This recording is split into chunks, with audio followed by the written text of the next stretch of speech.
It was a rule: 30 seconds late meant you failed, and you'd have to restart the entire project. This rule, made by Principal Michael Harrison, would be his undoing. The rules stated that all project proposals were due at exactly 8 a.m. sharp. Jessica Miller, who showed up at 8 and 30 seconds, was immediately failed.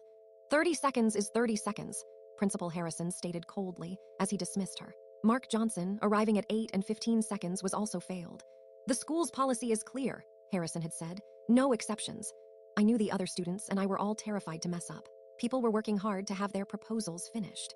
The principal was engaging in the psychological phenomenon known as rigidity, where a person stubbornly sticks to rules, no matter the consequences. I was working on a year-long food storage project with a lot at stake. I'd spent over $500 on supplies. If my proposal failed, I would lose everything.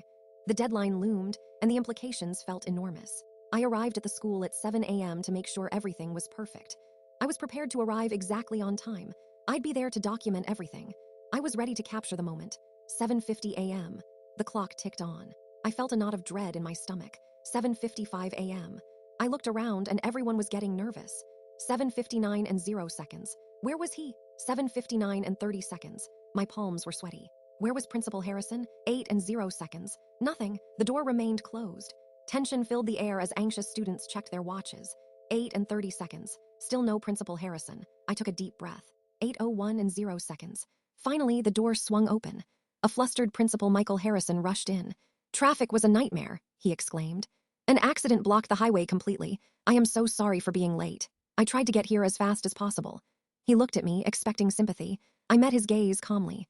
"Principal Harrison," I said, pulling out a printout of the school's policy.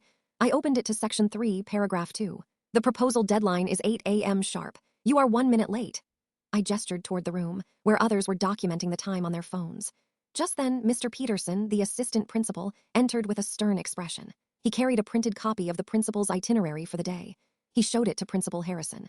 He brought up a screenshot from a traffic camera. Based on his own policy, Principal Harrison would have to restart the entire project application again. Principal Michael Harrison was then instructed to wait another week to resubmit his proposal. The enforcement of his own rule illustrated the principle of reciprocity, where individuals feel compelled to respond in kind to others' actions.